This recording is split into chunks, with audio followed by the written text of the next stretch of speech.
Hari ini, kelompok kami akan membedah salah satu materi penting, yaitu teks biografi. Tokoh yang kami pilih kali ini bukan tokoh sembarangan, melainkan sosok pemikiran besar yang dijuluki sebagai Bapak Republik Indonesia. Beliau adalah Tan Malaka.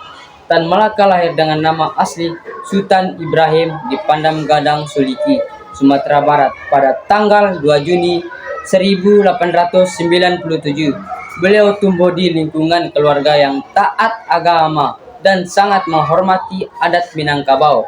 Karena kecerdasan yang luar biasa sejak kecil, ia mendapatkan gelar semi bangsawan, yaitu Datu Tan Malaka.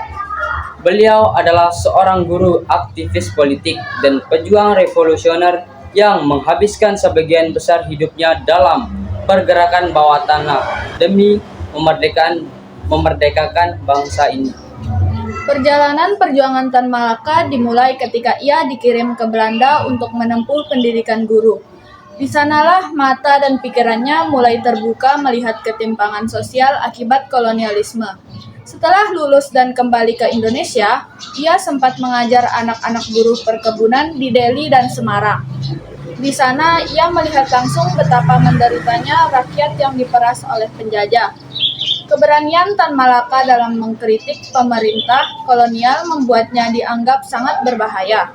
Akibatnya, pada tahun 1922, ia ditangkap dan dibuang ke luar negeri.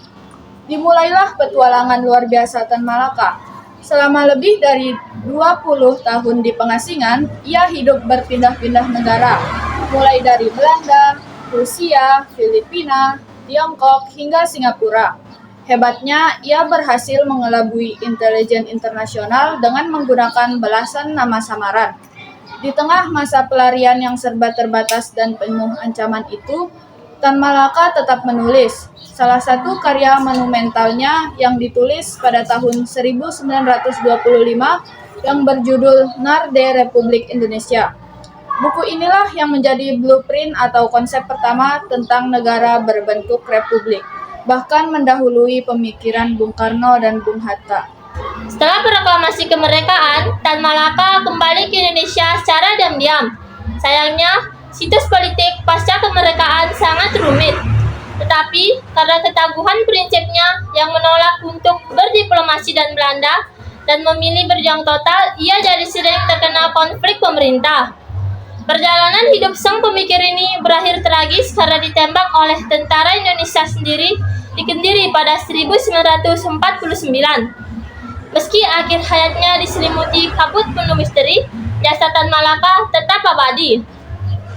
Dan pada tahun 1963, pemerintah resmi menetapkannya sebagai pahlawan nasional.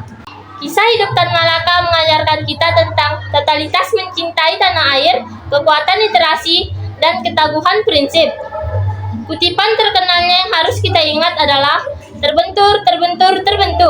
Artinya, setiap benturan dan masalah hidup, mental kita sebagai generasi muda sedang diuji untuk menjadi lebih kuat.